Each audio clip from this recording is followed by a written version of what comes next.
All right, there we go. I had to re-log in. I wasn't logged in as the administrator, so I couldn't record. So it looks like we are in good shape here. What is today? August 3rd. So this is our second strategy call here. I can go outside of strategy if you guys need it, but we want to try and keep these calls, as pretty well locked into the weeks as we can, so other people can join on when they need strategy or analysis and what have you, so they can kind of be on topic. So if we could stick them for the most part to strategy, that would be awesome. But like I said, if you're stuck on something, let me know. Let me know where you're stuck, and we'll see if it fits in. One thing I see more and more and more of is the lack of strategy. Like, especially this week, I just got back from Notre Dame, and there was a lot of speakers there speaking on marketing, and they clearly had no strategy. I mean, even for their speeches, they were like doing like motivational stuff, trying to sell marketing, and I'm thinking, if you know marketing, why are you talking motivation? You should be talking marketing, showing them your skills and what you know how to do. And I think there was just a lack of real substance behind it. So they were going into all this other stuff that didn't really keep on point. But anyway, strategy really is the solid string that is going to tie everything together for you. If you're out looking at all these different things that are coming down the pipe, and you're buying stuff and trying to make it fit, that's not the way to do it. You need to look at your strategy and figure out what you need to accomplish, and then see what tools and what things it's going to take to actually get that accomplished. I see so many people that they'll buy stuff, and myself included. I've done this. I can't even tell you how many times I've done this. I have bought whatever it is, thinking I'm going to create a business around it. And all it really does is it just kind of derails me from what I should be doing, which is sticking to my main strategy. So be careful of that. There's a lot of stuff out there that comes down the pipe that looks really good, but if you've already got something going on and you've got a set strategy to it, it could just derail you from what you're already trying to do. So does anybody have their strategy? Anybody think they've got a pretty solid core strategy to go on? And I would love to, have strategy discussions on here for, what you feel your strategy is, and maybe we can brainstorm it a little bit and see if we can make your strategy better. So anybody want to hop out on that for strategy? I was trying to let everybody go, but everybody seems to be quiet, so. Well, don't be afraid. Jump right in there, Anthony.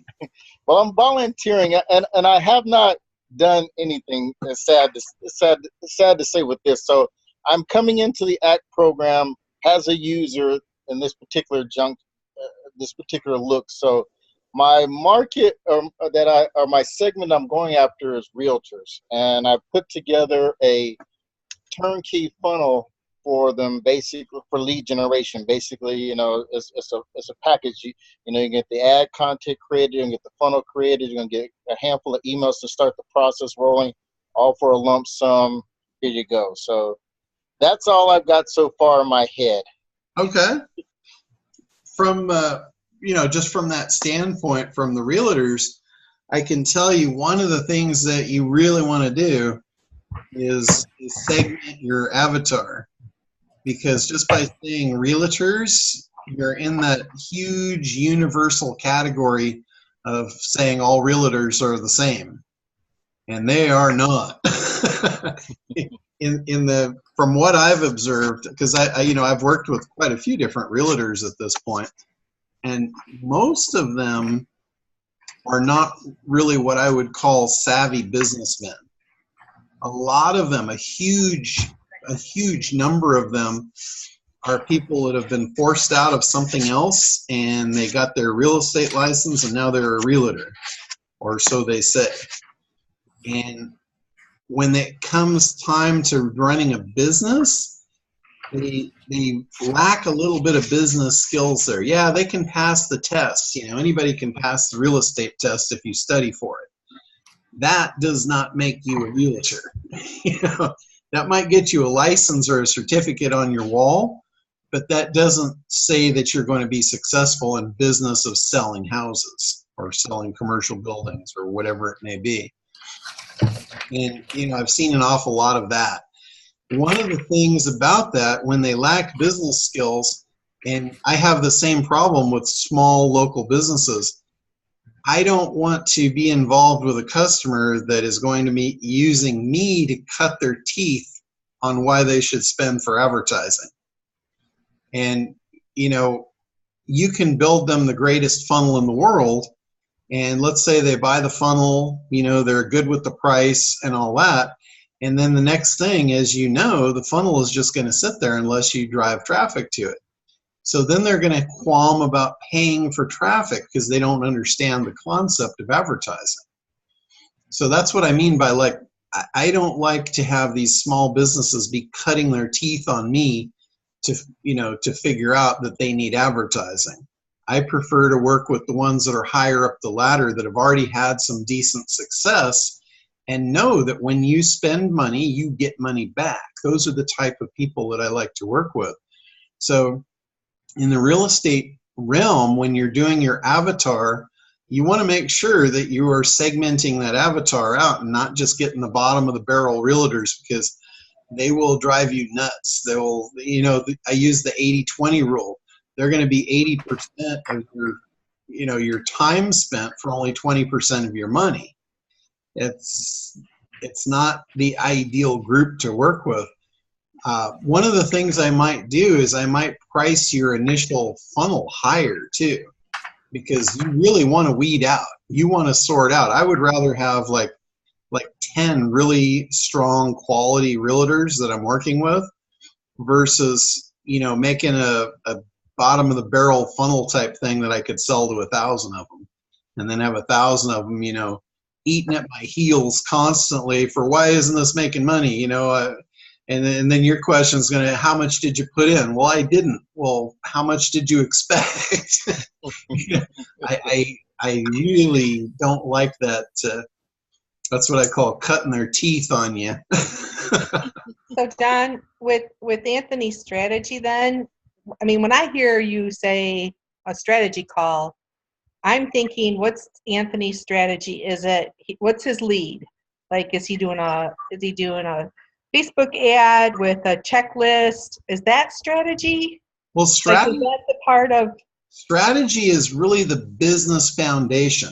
So strategy really starts with the segmentation. It's who do you really want to work with, and what do you want to do with them, and what's your outcome going to be. So part of strategy would be, okay, once I identify who they are and what I want to sell them, how am I going to reach them?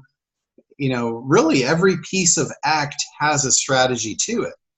But the most important thing is that you think it through. You know, you think from beginning to end before you start doing that stuff. I've put everything in a linear fashion, and the idea really is not for you to go through the first time and do it, but learn it. Because when you learn it and you have this in as a base of knowledge, when you start, you know, doing strategy for future things, whether it's for yourself or for a client, you know, it's like anything else. The first time through, you're just not familiar with the material. It's like the book Think and Grow Rich. They tell you, read the book the first time and highlight it with a yellow highlighter. And then you're thinking at a different level after you've read the book for that whole year. And then they say, come back and read the book again a year later with a blue highlighter or a different color, and highlight what's important to you now. And what they say is you will highlight completely different stuff. The stuff that you highlighted last year, you'll look at it and say, why did I even highlight that? Because it's all on autopilot now. You're not even thinking about that. It's just natural to you. You're like, why would I even highlight that? That's common sense. And you're going to highlight a different level of thinking out of the book. And they say you can do that for 5 years in a row, and every year you're going to highlight different stuff. So the ACT program is no different. When you run through the ACT program, every time you do it, you're going to take yourself up to the next level. And once you get to a certain point, you're going to be thinking this strategy like it's the back of your hand. And it's going to make total sense to you. Whenever you look at a business opportunity or a market, first thing you're going to do is you're going to weed out the garbage. Guarantee you, that's the first thing. Like, that's, for me, that's just total autopilot. When you guys were digging this stuff out of me, that was stuff I wasn't even thinking consciously of. It's just stuff that I automatically did. And that was part of the brilliance of working with all of you to figure that out, figure out what was it about what I do that could be taught and translated. And that's a huge piece of it right there, is figuring out what it is about the people that you want to work with. And the first thing is it's got to be a group big enough to support your sales efforts. So that's, that's the first thing. If there's too few people to support your sales efforts, and that doesn't mean a particular number. Like if I'm working with a water park guy, all I need is one. If there's one guy out there in the world we can sell a $100 million water park to, all I got to do is find him. I don't need a big group of people. But if I'm selling, let's say a $10,000 item, I might need to sell a few of those every year so I can get by. I'm not going to get by on one of those. So you need to make sure that whatever your price level is that you're going to sell to them, that it's going to be big enough to justify that sales effort. Now here's another, this is another thing that's incredibly important to the strategy of everything. And it's the whole idea, and I really don't think I got this piece across in ACT, and I want to make sure that I do. And this is like so foundational, and I don't know where I'm going to plug it in, but I've got to plug it in somewhere because it's such a key component to business in general. It's not, well, it ties into the marketing as well, and it's the idea that your first sale, when you set up your first funnel, and you set up it's a client acquisition funnel. That's the first thing that you're going to do. And it's part of your lead generation. So your lead generation funnel, the purpose of it, the strategy behind why you lead generate is to acquire customers. That's the whole strategy behind it. You're trying to acquire new customers so you can make profit in your business long term. So that to me is a very solid business strategy as an overall whole. If I looked at a whole business as strategic, I would say I want a business where I can acquire a customer that pays me forever. So that's recurring income. That's a strategy. So in my business, whenever I'm looking at new products, new services, anything that I'm going to do, that's one of the things I look at is, does this lead to more money, or is this just a one-shot deal? If it's a one-shot deal and there's much work involved, I'm not too interested. That's not really a strategy I want to get behind. And, I thought I got this through, and again, this was just my thinking. I totally had it in my head, and I thought it came across, but I don't think it did. And it's when I used the example of the maternity dress. The whole purpose behind that story was client acquisition. It's the fact that you don't have to make money up front in your client acquisition. And if that's the only thing, if that's as far as your business model goes, that's tragic. That would be an absolute disaster. Let's say, your front end product is basically, let's say it's a $50 item, and that's the end of your story. If you're going to acquire customers, it might cost you almost that much to acquire that customer. So at that point, your profit margin is very small, and then that's the end of your game. That to me is not a solid business strategy. That might be a really great client acquisition strategy as long as you've got a business model that it supports the overall strategy. then I'm totally behind it. So the idea of the story with the maternity dress was to get the idea across that the first sale is just the beginning. When you look at the client timeline, if you look at the avatar, that's why I put the avatar timeline in the puzzle. The timeline takes them from where they are to where they want to be. You all know that whenever we get where we want to be, we no longer want to be there. That's just the next step. That just begins our next timeline. So think about that as your next step in your whole overall business strategy. And again, with the idea of the maternity dress, you don't have to be the one making all the other products. You just have to figure out what is the next step for this customer, this prospect, and you have to be there for them.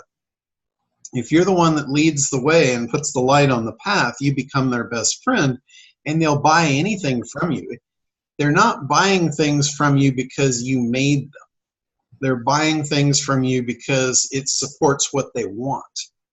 So you don't have to make the stuff. You just have to be there. I mean, look at how many salespeople are out in the world. The salespeople don't make the stuff.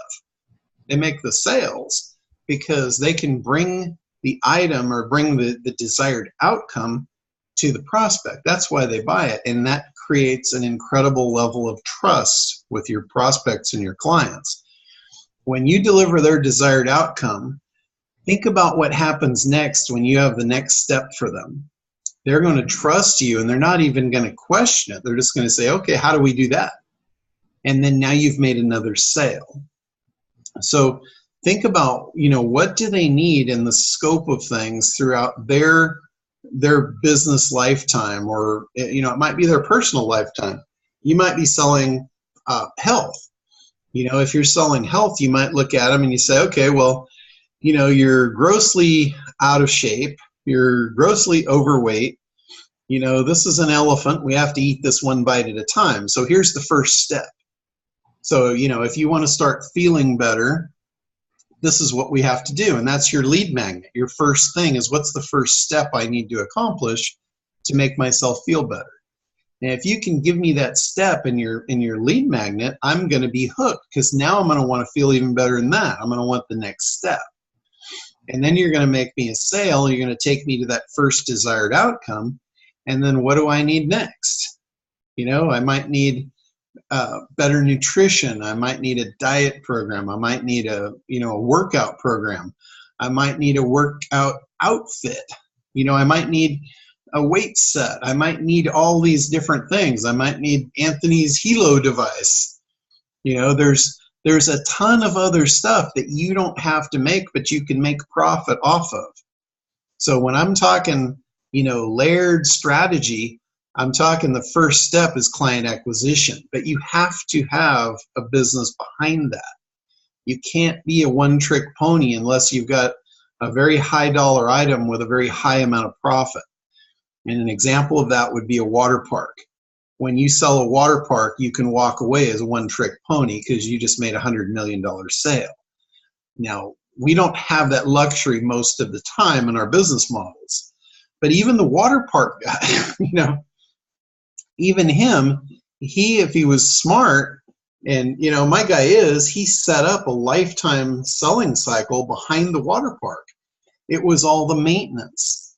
He now supplies monthly maintenance to the water park. He's got an enormous contract for that. He supplies all the new water sports gear. Every year stuff's updated. So he is the supply chain because he's the trusted source. He built the park. So who are they gonna, whose ear is gonna have him? So that's kind of the thing. And again, always think, when you're thinking strategy, think about your long-term goal. What do you want from your business? How many people is it going to take to put in client acquisition to get out of the back end the profit that you need? If you're focused solely on making your entire amount of profit out of your client acquisition, that's probably a poor strategy. That is something that very few business models are going to support that, just because of the profit levels and the number of pieces that you would have to sell. That's, that's like a churn mill. If you have to constantly be making sales over and over and over and you don't have repeat business, that's a really rough way to go. That's a tough road to hoe. So always in strategy, always be thinking the first step, where is my prospect?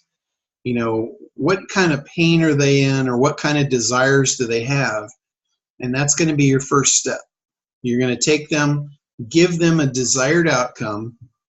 As far as the strategy for how to get them in as a lead magnet, it's always going to be, what's the one thing they have to do to take that first step to get that first desired outcome? And, I know you've all heard me use this example before, is the KISS test, with Eben Pagan, or David D'Angelo rather. He knows his prospect, his ideal client, is a guy that wants to go out on a date, but he doesn't know how to talk to women. So he knows that's the first step. You don't get a date, you don't get a phone number, you don't get anything unless you can open your mouth and talk. So he tells them how to open a conversation with any woman in any situation. And once he gives them that, he tasks them to go out and try it. And they realize, hey, this works. They'll talk to me, but now they don't know what to talk about. So they have a new problem. They've gotten that first step, and they're very, very hungry for the next step. Their confidence is high. They're in motion. They're in momentum. They want that next step, and they want it now. Now, the faster you can get them into that kind of that kind of momentum, the faster you'll create that desire and demand to purchase your product. So, it doesn't work on everything, but that's a really good example of the strategy behind it. The strategy is to move your prospect toward their desired outcome, where their demand and desire goes through the roof to work with you and purchase your product. So hopefully that makes sense. But again, I really want to stress the fact that you can't just focus on front-end sales. The front-end sales has to be, again, it's arithmetic. This comes down to math. And once you start running your sales cycle, you'll start getting some numbers in here. You'll know, first of all, how many people I need to advertise to get 100 clicks. Out of 100 clicks, how many people do I get to opt in? Out of the people that get to opt in, how many do I need to make a conversion into a sale for client acquisition? Generally, that's going to be a lower ticket item. And then once you know how many customers I have to acquire to get them to go to the next level, to take the next step and make the next purchase, now you have another very valuable number in your math equation. So you'll know, if I buy X amount over here, I'm going to get X amount of prospects, I'm going to get X amount of opt-ins, I'm going to get X amount of customers, and X amount of those customers are going to buy the next thing. Maybe it's an upsell, maybe it's an extended product, maybe it's a companion product, or the next step, whatever it may be. Once you get those numbers, then you'll know of that percentage, how many of those are going to buy the next product. And generally, as you sell them, your products get more and more expensive as they go. I know you guys have seen this through, all of the masterminds and everything. They get you in for a low ticket item, and they get you for a $97 seat at a seminar, and then they sell you into something else, and the next thing you know, you're in a mastermind group for anywhere from $2,500 to $25,000, and then you're in private coaching, and that's anywhere from $25,000 to $250,000, and then they just keep going up and up and up. And they do that because they know by virtue of the numbers, it's just arithmetic. So if you had a $100,000 private coaching program and you needed 10 people in it for $1 million, you would know your numbers. You would know exactly how many leads you'd have to buy. You'd know exactly how much traffic you'd have to purchase. You'd know exactly off that amount of traffic how many we're going to buy in here, here, here, here, to get your 10 at $100,000. So once you get that math figured out, you literally can drive your business. That is strategy. That is pure strategy, and you will see wildly successful business owners have that strategy. They know if they want to run their sales up, they know exactly how to do it, and that's why, because it's riding on top of that strategy. So strategy really covers an awful lot of stuff. It's not just the tools and the techniques and the things that you need. There's a lot of different things that strategy covers. But I wanted to make sure I got that one out, because I don't feel like in the ACT program, I don't feel like I really hit on that one hard enough, that client acquisition is just the front end strategy for your overall business. You guys really need to know, what you have to sell on the end of it. And really just think about the easiest way to do this is think about the timeline. Just go back to the basic timeline of the product that you're focused on now. What's the problem that it solves? Where does it leave your prospect? It should take your prospect to their desired outcome, whatever that may be. Now, that doesn't have to be their ultimate happy life. It could be the desired outcome of, let's say their shoulder's in pain, and this desired outcome is you want that shoulder out of pain. It doesn't have to be a huge thing. It can be a small thing. It's whatever your product or your service delivers at this given point in their life, at this given point in their cycle. And once you get them to that, then that's going to kind of tell you what are they going to want next. If they're a tennis player and their shoulder's in pain and they can't play tennis, and now you've solved that problem and now they don't have shoulder pain anymore, guess what? They're going to want to play tennis again. They might want a new tennis membership. They might want a new tennis racket. They might want the cool new clothes that are in style now that weren't in style. Their 5-year-old clothes from when their shoulder's been hurting for 5 years are out of style. So they can't go out on the court now and looking 5 years dated. So, it's that kind of stuff. You can make it fun. It doesn't have to be a chore. Just think logically of, if this was me, what would I want next? That's really what you have to do, and just continue to do that. That takes you to the next timeline, Is there any end? Not really. I mean, it ends when, if you're selling cemetery services, that could technically be the end, but Don, I guess I got a little confused on that last example, because if you're a healing business, why would you be selling tennis clothes? Like, I'm trying to understand what's your business model. Like, I don't get that connection. Sure. Well, let me tell you the whole reason behind that. If I was using that as an example of someone that had a very segmented avatar of tennis players that have hurt their shoulders and they have shoulder pain, and that's why they can't play tennis. And let's say that's been a problem for 5 years. They love tennis, but they've got the tennis elbow or the tennis shoulder, and it prevents them from doing something that they love. So that's a segment.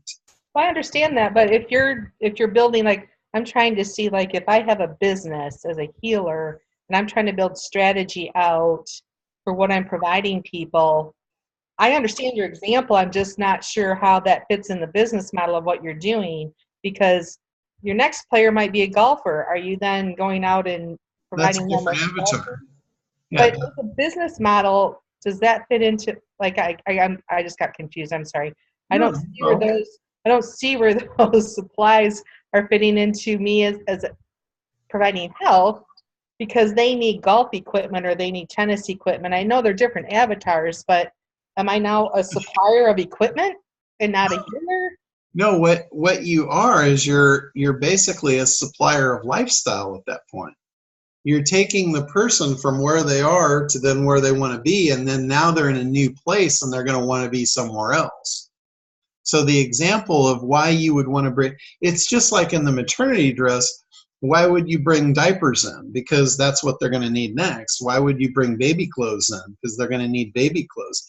anything that person is going to buy gives you an opportunity to offer that on the other end. It doesn't have to be related to what you're doing.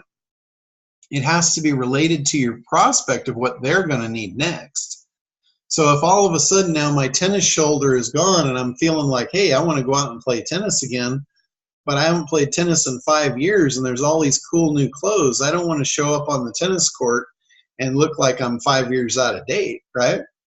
So I might buy $400 or $500 worth of new clothes for my wardrobe because you've just made me feel so good about myself, and I'm back in business. I'm back on the court now, and you just made 20% off all that clothes that I just bought. I'm going to buy them anyway. You might as well be the one that says, hey, now that you're going back out, you want to look your best, here's a link. You might as well make that money. And again, you provide them a service because that's important to them. And I'm just kind of making this stuff up on the fly. You have to do your research and figure out, as far as your market, what is that natural cycle for them? And let's say your thing is pain. And I use the example of the tennis shoulder or the tennis elbow. Could be the same thing for a golfer. Could be the same thing for a football player. If you do sports medicine, you might have 50 different sports. It's all the same treatment, but it's the same thing. You could have, it's like for the ACT program. Look at how many different avatars we could potentially sell ACT to, and ACT doesn't change. The service and the thing we're providing doesn't change, but just how we market to them, how we speak that language. That comes back to strategy. And what I'm saying here is do your research and figure out what is your most profitable market. It might not be the golfer. It might not be the tennis player. It might be the golfer. Maybe the golfer's got a lot more money. That's what you're going to find out from your research. Yeah, I understand all of that stuff. I didn't know, like, if you start throwing in, I'm the one-stop shop for everything you need, I think that cheapens my service. And so I was just trying to get clarity on that. I understand our different avatars, but the timeline of me selling them clothing and stuff like that is just where I was a little bit thrown, but that's good. Yeah, no, it doesn't have to be like, it could be after your service is done. You don't want to like pile all this stuff on top of them. Yeah. You want to make sure that you've supplied the first thing before you try and sell them the next thing. Yeah. That's where I totally get what you're saying there. That feels cheesy to me too. If, let's say you get a new prospect and you send them 40 emails on all this stuff that you feel they're going to need over the next 6 months, I would definitely would not do that. I would give them like, one piece at a time, like spread it out. Like the maternity dress, we've got an 18-year funnel. We're not sending offers every day. We're sending offers maybe quarterly, maybe monthly. If it depends on the time frame of how quick we're going to get to the next need. But if the best thing that you can do is be thoughtful for your prospect and really think in their best interest of when they're going to need it. You want to make sure you're the first one to bring it to them, so don't wait too long. But that's really the thing is be helpful, be thoughtful, be there for them. Because that's, when they come to you for a problem, you become a trusted source. So the more you help them and the more steps you can take them along down the journey, the more valuable you're going to become in their life, and the more your word is going to mean to them. Your recommendations, I've seen a lot of people that, they just, anything I say that I'm using, a lot of times they'll use, just because they've got so much value out of all the other things I've shown them along the way. So, I mean, Anthony, he'll buy anything I say to buy because he knows I'm not just throwing junk at him. He knows I'm bringing him stuff when he needs it. I know what he needs. I'm 2 steps ahead of him going down the line. So I know exactly what he's going to need 2 steps behind me. So that's huge value. The fact that he doesn't have to go out and spend his hard-earned money to buy, 50 things to figure out the 2 that he needs, that's huge value that I provide to him. And if you can do that in your business, you will become just as important to your followers as I've become to a lot of mine. You know, that's the whole idea behind it. That's strategy. You want to make sure that, you know, again, that a basic strategy of your business is provide value. You know, make sure, and the only way you can provide value is you understand your market, you understand your ideal client. And this is where it goes back to the beginning in the segmentation. You cannot create a marketing message that is going to go through the line and feed multiple avatars. It just won't work. It's going to seem phony. You know, if you're talking about their tennis elbow, and then you move to the golf swing, and then you move to, you know, the football aches and pains, you're not going to feel genuine. You know, if you have a particular funnel and you drop them in and you make sure that their message is right on the money, even if the product is the same product, it could be the same sales page, it could be all of that could be the same. The marketing message is the key. That's where your strategy is really, really important. So, you know, I keep going back to it just because it's so important, is the market segmentation. And again, I've said it a couple of times, but the most important thing about that is figuring out, is the market big enough? Can it support your sales efforts for client acquisition? Do the people in that market segment, can they afford your product? And can you create enough value in the product that they will want to afford it? Because there's a big difference between being able to afford a product and wanting to afford a product. A lot of times, if they want to afford the product enough, they'll make sure that they can afford it. So that comes in building value in your, you know, in your marketing process and creating that demand and desire. So those to me are the three big key factors in market segmentation. Is enough people to support your sales effort, they've got to have the money to buy, and they've got to have the want, the will, and desire to have the outcome. If you get those three, I guarantee you've got magic in your strategy. And then that's where you build it from. You say, okay, knowing that, I have a good foundation to start, so what's my timeline? You know, and then you take the timeline and you say, okay, I'm going to take them from where they are, and I'm going to take them to where I'm promising them.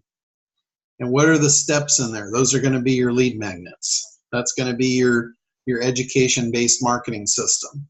And then understand, once you get them to their desired outcome and you've fulfilled on your promise, that's when you want testimonials. That's when they're going to be hot to buy the next thing. They're totally satisfied, and greed kicks in. Because, like I said, once you get something that you wanted, you're never going to be happy. As soon as you get there, you're going to be at the beginning again of just the next thing. It's like, you know, as a kid, when I had a 16-foot boat and I moved to a 20-foot boat, next thing I wanted was a 24-foot boat. And then I wanted a 28-foot boat. You know, now I'm wanting boats in the hundreds of feet. It's like, is it ever going to stop? Probably not. Because once you get there, greed kicks in. We're human beings. Nothing's ever going to be good enough for us. You know, you can say it is, but it's not. It's just human nature. And, hey, John. Yeah. Oh, sorry. Go ahead and finish that thought, because I was going to ask if I could ask a question. Yeah, no, that was it. I was getting to the point of, you know, that really just is human nature. And that timeline can be incredibly effective at adding additional revenue going forward. You just have to get that. It just leads you to the next thing, and you don't have to be the one to provide it. You just have to be the connector and make a little bit of profit on the connection. So go ahead, Sharon. Okay. So I'm not sure if this is a strategy question, but I'm going to ask it anyway, because it's part of my next strategy is the ad. So I've got all of what you talked about, the avatar, the product, the ongoing product. So the specific problem that we're solving right now is infertility. And so, so obviously, I mean, there's a lot of products, but that's the segment of what we're working with. So there's additional products. The challenge that I have, that I know that we've communicated over email before, so my next step is placing the ads. So the Facebook ads and not really so much Google ads, but it's compliance and how to get around, because obviously this is an MLM company who has the product for one, and then I don't know about the medical industry, like what words. So how do I get around compliance when placing the ads to get this in front of the right avatar? Because obviously we can't make promises. Now I do have testimonies, but. Sure. Yeah. You have to stay away from promises. The other thing you have to do is you have to stay away from people self-identifying. So you can't use stuff like, are you having problems getting pregnant? You can't use that. That's totally going to get you shut down. Okay. So what you want to do is you want to use either intrigue or the fear factor. That would be my biggest recommendation for a hook or a lead magnet, is something to do with either intrigue or fear. And one of the things you might use there is a little bit of both. Like you could make a statement in the ad that there's one thing that will keep most infertility clients from ever succeeding. There's intrigue to that. There's also fear of loss. And that's something, if I were in that situation, I know I'm going to spend a bunch of money on this. I want to know what's that one thing, right? Mm-hmm. Mm-hmm. So that's a really good lead magnet to create an ad around. And I don't think you're going to run into any compliancy issues in the ad part of that. And then what you can do, you can get them into your sequence, and then you can start sending them to, like webinars. You can start educating them. You have an enormous back-end opportunity in that, because I don't know what the product is on the front end, but with infertility, it's, people will spend a lot of money on that. Right. They don't even think about that unless they have a decent amount of money. So, so you have, you have all three. You've got the perfect storm there. Mm-hmm. You've got the size of the market, you've got the ability to pay, and the desire to pay. Right. So that's a perfect example. When I'm talking about that, you've got one. You have an awesome strategic front end right there. Mm-hmm. You also have an enormous opportunity on the back end, because let's say you start them off with this front end MLM thing, and it might not work for a number of them. So what's going to happen as soon as you get them to that point where you say, the reason that we're doing this one is to find out if we can get you to succeed at this lower entry amount. A lot of people can, wind up getting pregnant the easy way. So let's see if that's you, right? That's your first sale. And then if they get to that point, you don't say, you failed. You say, what we did was we found out that is not going to be an option for you. But guess what? I know the next thing that probably is. And then you can make a referral to them, and you can get in the middle and make referrals to, other upscale sources. And you might be able to make a fair amount of referral fees on that kind of stuff. I don't know the doctor's compliancy and all that, but I know there's a lot of kickbacks and referrals in the medical industry. So you might want to just, see what you can find. Maybe there's some sort of a national network where they can find the best one in their area, and, you might be able to get some sort of a referral fee off that. Because lead generation, doctors pay for lead generation, and that's really what you're doing. Right. You're generating leads for them, whether you sell it to them as a lead or a referral if they actually, go through with the process. And then what do you have after that? What happens after they actually get knocked up? You have that same 18-year funnel behind you. You have an absolute monster opportunity out of that particular strategy. Mm-hmm. Okay. So, okay, great. So that makes sense. So as far as placing the Facebook ads, it's the intrigue Intrigue and fear. and fear factor, but not using the words of would You can't come out and say, are you right. having difficulty, getting Yeah. pregnant. Okay. Okay. You can't do anything that has the word like you in it. Are Okay. you, because it's self-identifying, and they've had issues with that from a Okay. legal standpoint. So that's the reason that that's against their terms. But you can make statements. You can say most women, do this, or most women don't know this thing that prevents them from getting results, with this, or you have to kind of do some research and figure out Okay. what the intrigue is.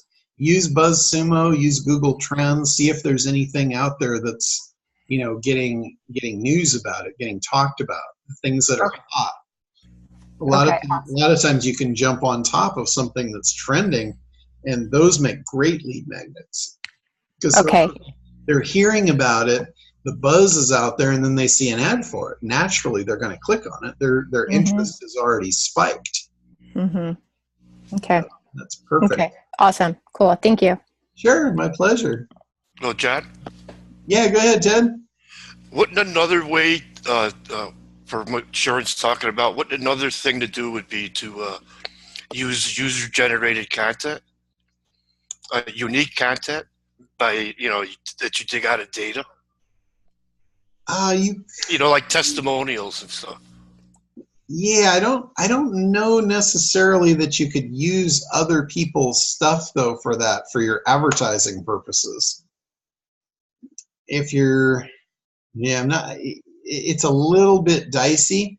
What I would really recommend is just getting a solid sales funnel in place and then just driving paid traffic to it. Okay. But there's a lot of ways to drive what has been considered free traffic. It's really anything but free because it takes a lot of time and energy.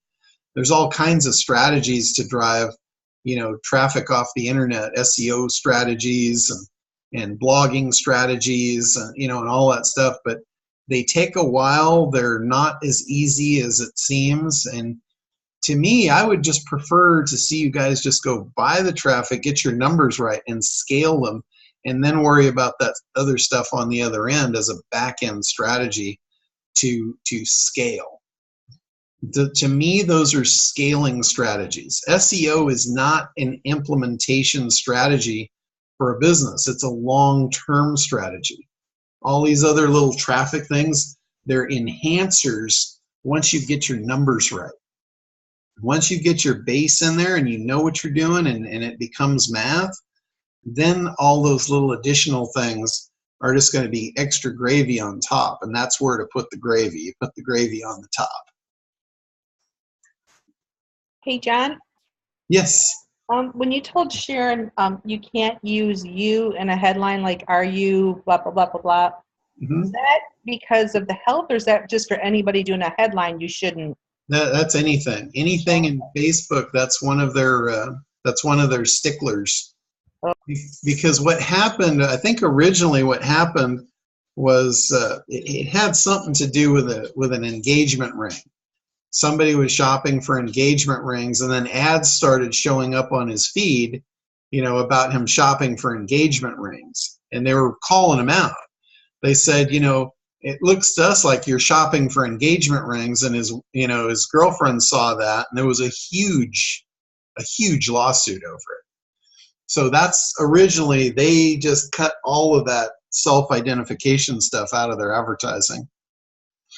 So, and that was quite a while back when that happened. But anyway, yeah, they are very, very sticky about what you can actually say in the ad. Especially when it comes to, I think they call it self-identification. You have to remain anonymous. If you make a claim and someone clicks on it, then that's one thing. But if you call them out and you say, hey, if you are having shoulder pain because you had a tennis injury, they don't go for that because that's identification. You can't identify it to a direct message. But a claim, a statement, all that kind of stuff, I have never seen. Have you ever had any problems with any of that kind of stuff, Anthony? Not with that kind of stuff. You're exactly right. The minute you identify someone, they're on you so fast, it's scary. Yeah. But using the other, and especially using the fear one, that actually taking stuff away, that works really well. We're finding out. Yeah.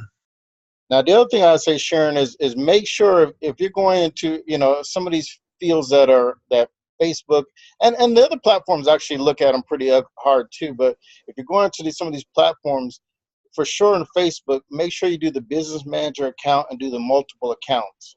It's that extra layer of protection that if they do ban your account for some reason, you're not dead in the water. You can go to another account and keep moving. And I've gotten 2 accounts brought back to life, but it took months of emails and conversation going back and forth. So if you don't want to run the risk of that, being dead in the water for a lengthy amount of time, the business manager and the multiple accounts will, and I'll put more stuff in the act to go with it. I'm kind of in the process of creating those videos that go with that talk about why you should do that and show you exactly how you should do that and the benefits. But yeah, anybody going into the health, supplements, weight loss, some of the medical type of stuff, any of these, even some of the relationship stuff, they've been abused by others. So you just have to tread carefully and not make the same mistakes. So are you saying open up more than one business page in Facebook? Not necessarily more than one business page. So here's how Facebook ads normally work. You actually have to attach normally your personal account to the ad campaign, and they only give you one account. So that's attached to Sharon, and if Sharon gets banned for whatever reason, that account and the payment source that was attached to that are now in their system, and they won't let you do anything. So you would be stuck, and you would either have to, and you really couldn't legally do it because Facebook only let you have one account. So if Sharon's account got hit, Sharon couldn't do any more business. She'd have to get somebody else's account to do that type of function. So they created what they call the business manager, and it's separate. It's business.facebook.com. So you got different URL. You go in there, you create just a generic business account, and that business account will let you create to 5 different individual accounts. And I immediately create them, create those different accounts. And then those different accounts, I kind of assign them to different people. But you in your case, I would just take one, start using it, and it gives you the support that if something happens, and I tell the story of I got one account banned because the picture I used was the product, which was a pill shaped straight up and down, and 2 fruit, 2 oranges. So the pill straight up and down, 2 oranges, it looked like a penis with 2 testicles. And it got shut down, but that was not the picture. That was just the automatic thing looking at that. So while I was getting that brought back to life, I had to go to another account to keep moving forward. Okay, cool. That makes sense. In other words, you had to get it back up? Somebody. I mean, John, if we got 2 seconds, I can do a screen share and show that real fast. If you want to see that, what it looks like or not. I know it's not the traffic call, but if you want to. Probably just do a video on it, and then everybody that goes through it will have it. But yeah, I have one question on that real quick before we move on. On the business account, when you set the 5 accounts up, can you use the same credit card number in each account? Or do you have to have a different credit card on each one of those? You could, but you don't want to because they attach the card to the if the account gets hit, that card goes with it too. Okay, so if that card's on 5 accounts, all 5 go then. Yep. Okay, got it. Yep. And you don't want to use PayPal. So PayPal and that. What I've been doing in the short run, because to use these, and again, this is business agency level type of stuff. But until I get a client for an account, I've been actually using the prepaid cards. So I go out and buy a $50 prepaid card, and you don't need the card to open the account. You just need to run ads. So I'm doing lead gen. So for a realtor, I'm doing lead gen. I don't have a client set up. I'll buy the $50 card, start running ads, and then when the client says, yes, I'm going to buy the product, then they'll put their payment source in there, and I'll move from that point. Okay, perfect. But you can set up as a payment source the prepaid cards. I've done one for as little as $5 and had it open. Matter of fact, just last night, and they let me, they'll run stuff on that. So, oh, that's cool. All right. So, anybody else got strategy stuff you want me to play around with? I'm usually pretty good at the strategy stuff. So, I've seen so many business models over the last 30 years, and I've seen so many different scenarios that usually you don't throw anything out that I'm surprised about. Well, John, let me ask this question. You kind of talked, what's the next product and stuff, and I had in my head what was the next product for the realtors, but in my head, if they get the lead generation system and it's bringing them leads, I really don't. It is kind of a one-trick thing. That what more would a realtor need necessarily? I mean, they're getting leads. Maybe they could use some sales coaching. So I could kind of see sales coaching, but I didn't really have and don't have even to this moment the next sale in the process. So any ideas that come to mind quickly? Oh yeah, absolutely. Like a realtor needs ongoing services. So that's automatically recurring. Like let's say you build them a funnel. Now they're going to need traffic to the funnel. So you've got an ongoing recurring customer basically forever just with that. Now the other thing that you might do with them also is you might find some sort of an MLM product that they could introduce the person that buys the house to, and then you've got yourself exactly. You've got all kinds of stuff to do. That's a perfect one. Cheryl hit it right on the head.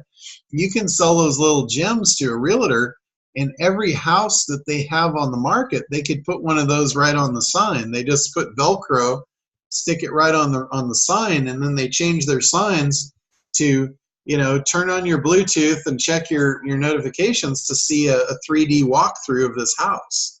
So you could set them up with a 3D walkthrough photographer. You could get a cut on that. There's a ton of stuff. I mean, literally anything attached that prospect is going to want or need for the rest of their life is an opportunity for you. Yeah, social media package. I mean, there's things they don't have time for that they don't want to do. They don't have the know-how that they hire you and your team to do. Yeah, and even if it's not your team, just find a team and make the connection and put it in your funnel as an ongoing residual income. There's a ton of stuff. It's really a lot of people have trouble with that thinking outside the box, and one of the biggest things that they can't get their head wrapped around is they don't have to do it all. You're literally just figuring out what they need and making a connection to it.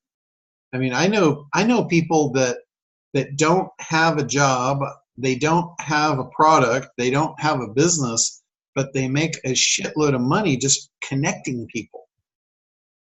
They're just connectors, promoters. I mean, look at promoters out in the world. They promote events. They make big money promoting events. They're not really doing anything except for connecting people and making a cut in the middle. So when you can think that way, that you don't have to provide the product or the service, and you just need to make the connection, and there's value in the connection. Sometimes it's a mindset issue that you don't see the value in the connection, so you don't think you deserve it. You don't think you deserve to make that money. That's a mindset issue.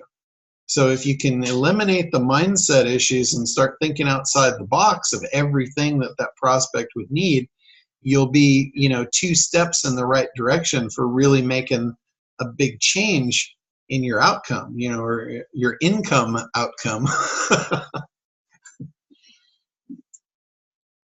So hopefully that makes sense. And all of us have access to this. It doesn't matter what you do or who your prospect is or what you're selling them.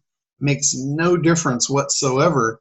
It doesn't mean that you can't connect them to anything in their life that they need, and they'll be appreciative of it, and you can make a cut on it. So it's just that difference in thinking. And then you become a researcher and you figure out, what do they need next? You become a timeline expert and you just figure it out. And make sure, again, it's not like you can't just recommend everything to everybody. You really have to figure out who is this avatar and what does their life look like? What does their next steps look like? You know, like if it's a golfer, don't be sending him tennis stuff. You know, if it's a fisherman, don't be sending him stuff on quilting. You know, he is not going to appreciate that. And if he doesn't, then he's going to discard your information. You know, you'll break your trust and credibility. That's the worst thing that you can do. You never want to break trust and credibility.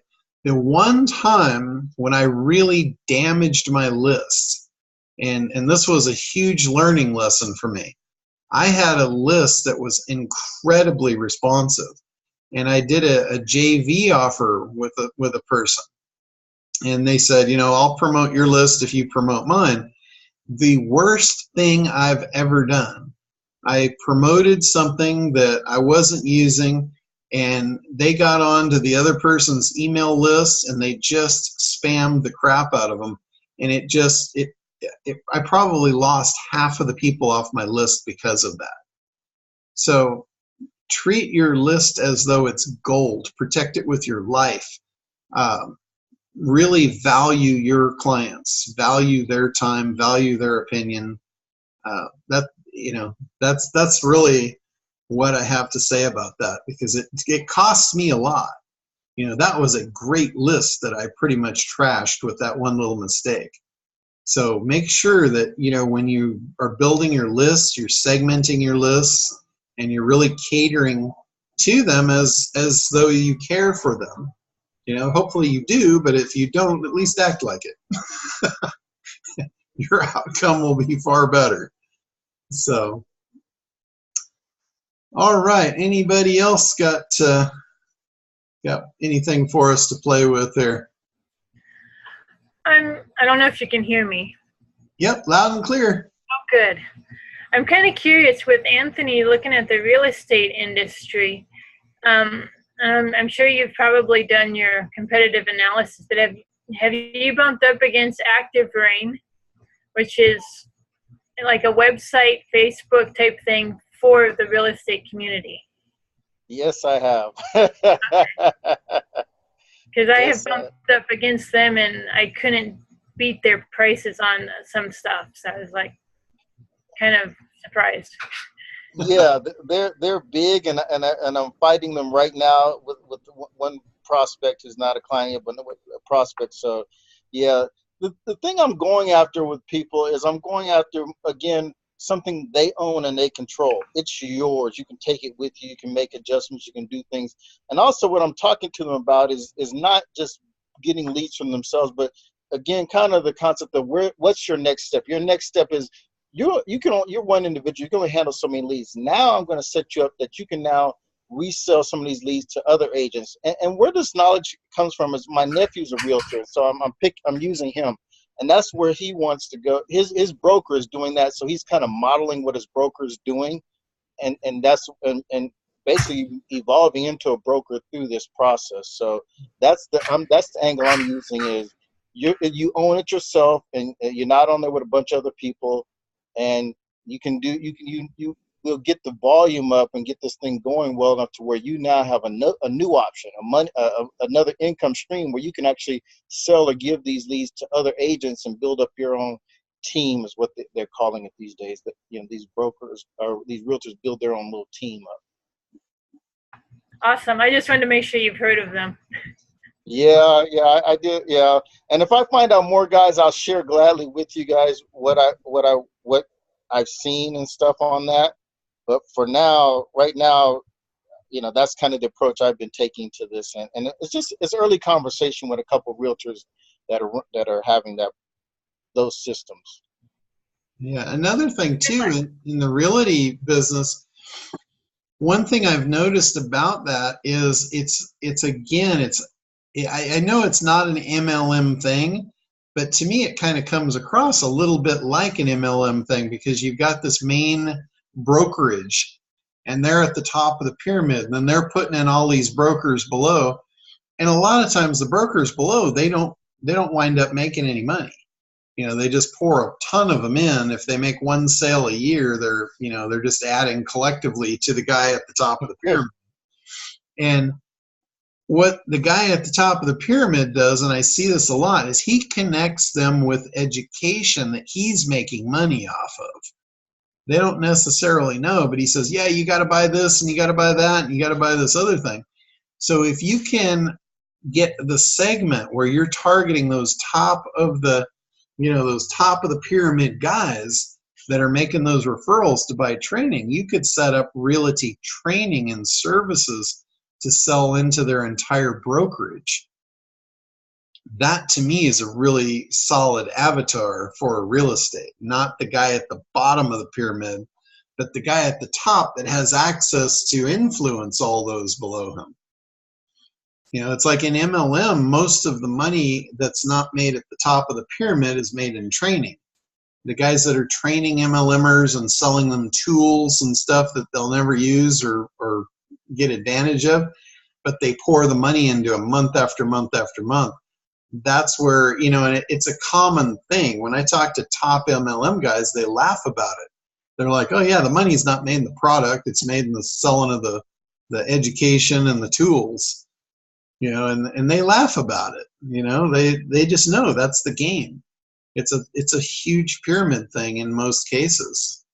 Unless you've got a solid marketing plan and you're running it as such. Not to say that nobody makes money with MLM, because they do, but it has a lot of factors. You actually have to work at it. You have to have that strategy. People that have strategy, I don't care what the business is, if they've got solid strategy, they make money. It's in the strategy is the key. You've got to figure out, where is that profit? That's your baseline. And I know, at the cost of sounding like a money monger, I always go there first, or where's the money? You call me whatever you want, but that's what's going to make you successful. If that's what you want, then I'm happy to be called a money monger, if that helps you. So, Ted wants Gwen to mention the name. Was it? It's Active Rain. Active Rain? Yeah, like rain, R-A-I-N, Active Rain. Okay, so there you go, Ted. Active Rain, like raining and clouds and thunder. I thought it was Active Campaign, but Active Rain. So, yeah, they do a lot of stuff. They do some citation stuff for the realtor and stuff like that. It's not a bad process, but again, yeah. See, I hadn't heard of that. That's another thing. You might look at that program and see if it has an affiliate program, and then there you connect all your realtors that have never heard of it with that, and you're making money off that forever. If it's a good program and it serves the realtors, why wouldn't you make that part of your funnel? Say, hey guys, you should be using this. It's awesome. This is what it does for you. This is what will happen if you don't use it. John? Yeah, go ahead, Ted. There's another thing you could do with that. You could plug that website into hunter.io and get the email addresses of everybody in that company. Oh, there you go. That's a great one. Hunter.io. Yeah, and then you can use it as a custom audience. Yeah, that's cool. We should actually plug that into the ACT program in the resource section. So, yeah, Ted, since thinking of that right now, send me an email on that, and I'll plug it into the resources. Okay. That's cool. Awesome stuff. So, all right. Well, we figured out how to make some money off realtors today. And we might even have found out how to get some people pregnant. So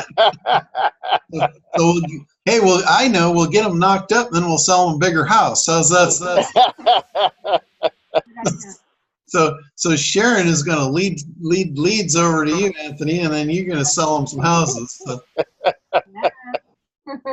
We'll all figure out how to make money all together. We'll make a big ring out of this. Now, Cheryl, they're going to need a medical journal to track all that too, by the way. That's right. That's right. That's another connection for you. You could actually sell her medical journal as an affiliate. Yeah.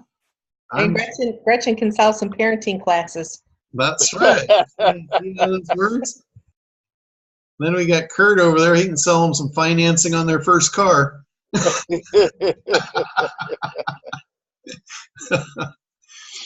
We'll get them all dialed in. So yeah, fun stuff. But you see how that you just get creative. You know, we could all promote each other. There's people that we all know that need all the stuff that we all do. If you start thinking like that, next step is think beyond our group. Who else do you know? What do they do? What could you refer them for? You know, become connectors. Become automated connectors. When you start putting funnels together and you see opportunities in the world of people that you know that you could connect, drop the right connections into the sequence in the right order, and you will have an automated income stream for the rest of your life. How do you follow up the connections you're working with? I mean, they may sound good, like we've worked with web guys, and they sounded good. They look like they're good work. And we drop in a client that needed a new website, and they dropped the ball. Yeah. How do you keep on top of your connections? Yeah, that's one thing. You really should try your best to vet the connections before you refer them. So if it's just like people you've met for the first time and you don't really know anything about them, that was what I was talking about, like with my list. I won't send anything to my list unless I've actually used them, or I know something, or I know someone else that's used them. You know, this was a guy we did use, and we were happy with him, but he dropped the ball on a client.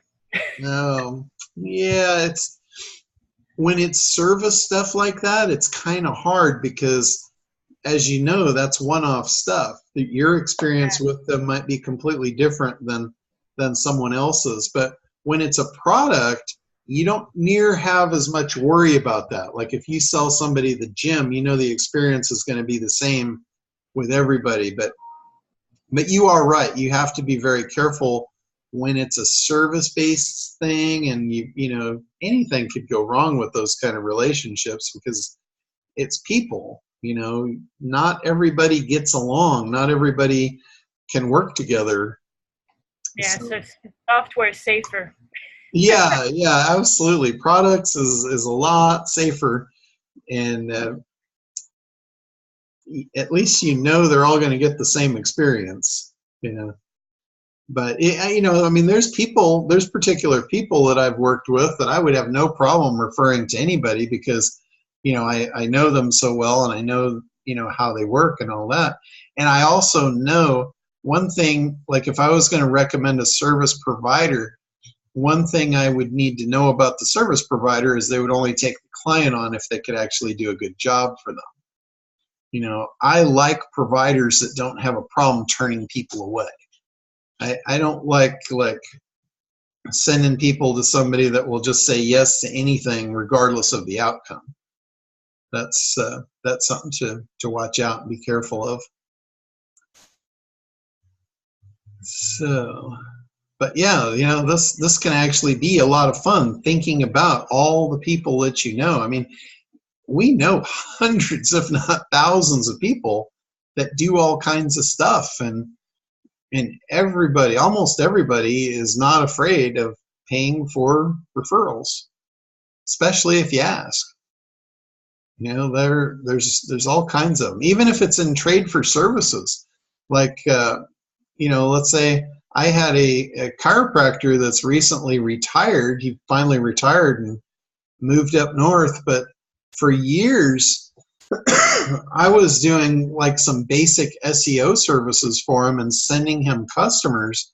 And instead of taking the referral commissions, I just told him, I said, why don't you just bank it? You just take care of me, whatever I need. You know, if I need to come in, I come in. And he took care of me for probably 20 years. Anytime I needed an adjustment or my back was out or whatever, I'd just go in and I'd get taken care of. No, I didn't have to worry about what it was going to cost. I got royal treatment. So there's that kind of stuff too. It doesn't have to be money, I've done a tremendous amount of stuff that rather than taking the referral, I just use the goodwill for whatever I want out of that relationship.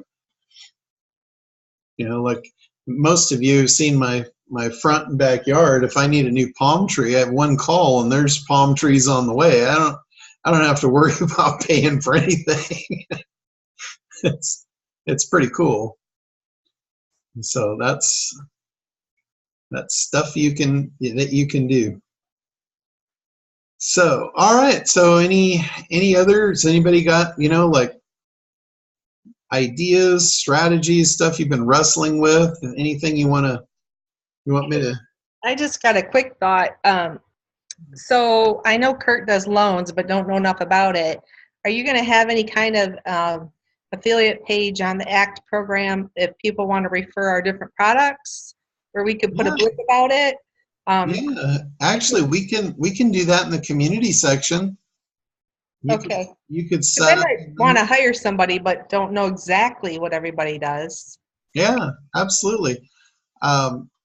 What would you guys prefer? Would you prefer like a forum in there for that, or I was thinking at one point I was thinking about putting a marketplace where we could put I think the marketplace would be better because the forum, it gets lost in it. Yeah. I think. Okay. As opposed to if I'm looking for something, I know right what page to go to look up the people. Okay. I bought a tremendous amount of modules for that community site, and I may have already bought it. If not, I'll look at that and see what it takes. But I'm pretty sure there's a marketplace module to plug in there. Is there also a way, if we don't currently have an affiliate program, do you have anything bought in that program that can allow us to have affiliate programs, or do we need to go outside someplace and get our own little? Well, generally with an affiliate program, the affiliate program is run by the point of sale, the point of purchase. So like if you were running any kind of software to sell a product or a service, generally the affiliate program would be installed within that, or you could put it on ClickBank or any of those places, and then they handle your affiliate program for you. So it kind of depends on what it is that you're selling. If you're running a ClickFunnels has the I think it's called Backpack, and that will run an affiliate program for you. It's kind of expensive if that's all you need it for, because that takes you up to the $300 a month level. But at that runs a complete affiliate program for you. If you've got anything that could be delivered software or membership site, I use the A-Member software. I've been using it since 2008. It's got an awesome affiliate program built right into it. And I think it's under $300 for the software, and they do the install for you for free. That's a great one if you've got electronic stuff to deliver. And that's a complete full-blown affiliate program built right into it. It'll do multiple layers, multiple tier pricing. It'll do custom affiliate commissions based on each item. It's really cool.